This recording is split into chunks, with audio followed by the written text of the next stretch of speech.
জুলাইয়ের বিরুদ্ধে এই জুলাইকে সে একেবারে কুক্ষিত করে দিয়েছে। এই আলু জাহাঙ্গীর একজন স্বরাষ্ট্র উপদেষ্টা হয়েও আমাদের একজন জুলাই বিপ্লবীকে গুলি করছে।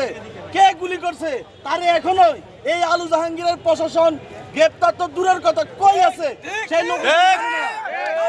এই আলু জাহাঙ্গীরকে যেখানে পাইবেন শুধু কানের নিচে থাপড়াবেন, যদি কিছু হয় আমার নামটা প্রথম দিবেন মামলার 1 নম্বর আসামি।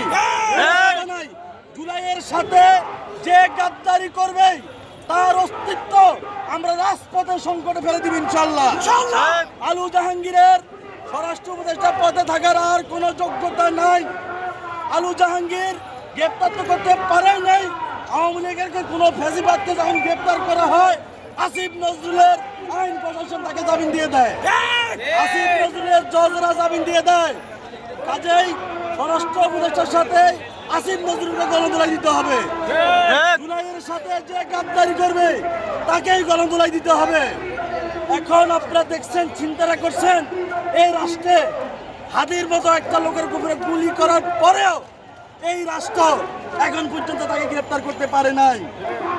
আজকে আমরা আওয়ামী লীগের আমলে ইন্দুরের গর্তের থাইকে যখন একটা পোস্ট করতাম, আমাদেরকে এই প্রশাসন ইন্দুরের গর্ত থেকে বের করে নিয়ে আসতো।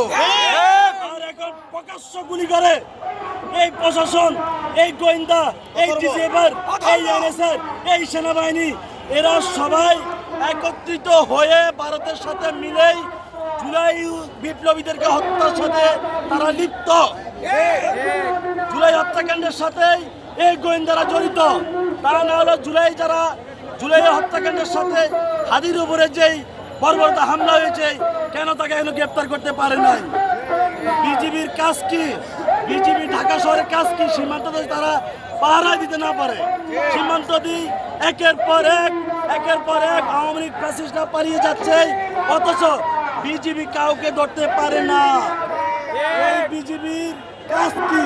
সে ভারতে, সে বাংলাদেশে, ঢাকা শহরে অলিতে গলিতে তার টহল দিতে হবে কেন?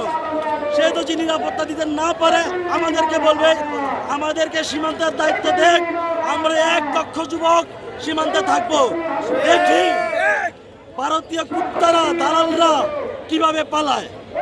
ধন্যবাদ।